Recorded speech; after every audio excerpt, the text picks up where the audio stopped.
Zero পয়েন্টে আওয়ামী লীগ ভেবে ব্যক্তিদের উপর হামলায় জড়িতদের জবাবদিহির আওতায় আনতে হবে অ্যামনেস্টি।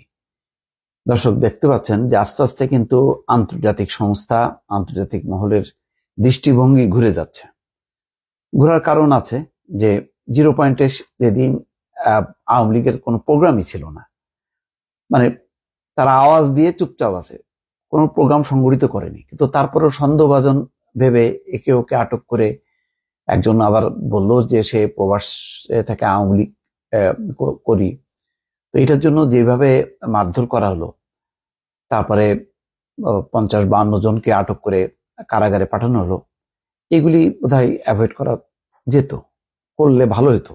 তা নাহলে এই যে এখন কিন্তু প্রথম দিকে 3 মাস আমি বলবো যে অ্যামনেস্টি সহ মার্কিন যুক্তরাষ্ট্র বা পশ্চিমা কেউ কিন্তু নজর দেয়নি বা সেগুলি ইগনোর করছে। তারা জানে যে অভ্যুত্থান পরবর্তী সময় এরকম ঘটনা ঘটে, কিন্তু এটা তো বেশি দিন তারা সহ্য করবে না বা মানে চোখ বন্ধ করে থাকবে, বিষয়টা তা না। ঠিকই তাই দেখা গেল এখন অ্যামনেস্টি বিবৃতি দিচ্ছে, যে বিবৃতিটা নিঃসন্দেহে সরকারের বিরুদ্ধেই যাচ্ছে। এখানে বলা হচ্ছে রাজধানীর জিরো পয়েন্টে গত রোববার আওয়ামী লীগের অংশ ভেবে কিছু ব্যক্তির উপর হামলার ঘটনায় বাংলাদেশের কর্তৃপক্ষকে অবশ্যই দ্রুত এবং নিরপেক্ষভাবে তদন্ত করতে হবে, দায়ীদের জবাবদিহির আওতায় আনতে হবে। যুক্তরাজ্য ভিত্তিক আন্তর্জাতিক মানবাধিকার সংগঠন অ্যামনেস্টি ইন্টারন্যাশনাল এক বিবৃতিতে এই আহ্বান জানিয়েছে। বিবৃতিটি গত মঙ্গলবার ইন্টারন্যাশনাল দক্ষিণ এশিয়ার আঞ্চলিক কার্যালয়ে এক্সে প্রকাশ করা হয়। অ্যামনেস্টির বিবৃতিতে বলা হয়, রাজনৈতিক বিশ্বাসের কারণে মানুষের উপর আক্রমণ করাটা তাদের মত প্রকাশের স্বাধীনতা এবং সভা সমিতি সংগঠন করার অধিকারের লঙ্ঘন। কর্তৃপক্ষকে অবশ্যই রাজনৈতিক সংশ্লিষ্টতা নির্বিশেষে সব মানুষের এই অধিকারগুলো রক্ষা এবং প্রতিপালনের পদক্ষেপ নিতে হবে। তার মানে দেখেন, আস্তে কিন্তু ঘুরে যাচ্ছে। মানে যে কথাগুলো আগে যেই ভাষায় বিবৃতিগুলো তারা আওয়ামী লীগ সরকার থাকতে দিত, ঠিক একই কিন্তু ভাষা কিন্তু এখন প্রয়োগ হচ্ছে অন্তর্বর্তী সরকারের উপর। এটা তো খুবই দুর্ভাগ্যজনক।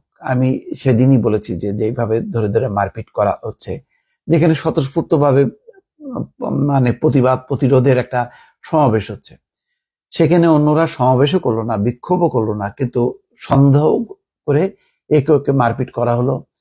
সে এই উচ্ছৃঙ্খলতাটা কিন্তু টোটাল সেদিন প্রতিবাদ প্রতিরোধের, যেখানে জনসমাগম আছে, মানুষকে সচেতন করব, সেখানে মারধর করব কেন? এবং এমন কোনো উল্লেখযোগ্য কিন্তু নেতা নেত্রী কেউ আওয়ামী লীগের উপস্থিত হয়নি।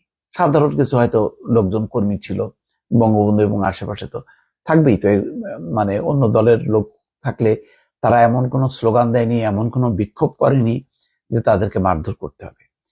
এই বিষয়গুলো যদি চলতে থাকে, এটা কিন্তু খুবই দুর্ভাগ্যজনক হবে। বিভিন্ন জায়গায় মব জাস্টিস হচ্ছে এখনো, হয় তারা মারা যাচ্ছে না, আহত হচ্ছে। এই বিষয়গুলো যদি সচেতন না হয় সরকার, তাহলে কিন্তু এটা বিপদ আছে সামনে আরো। ভালো থাকবেন, আল্লাহ হাফেজ।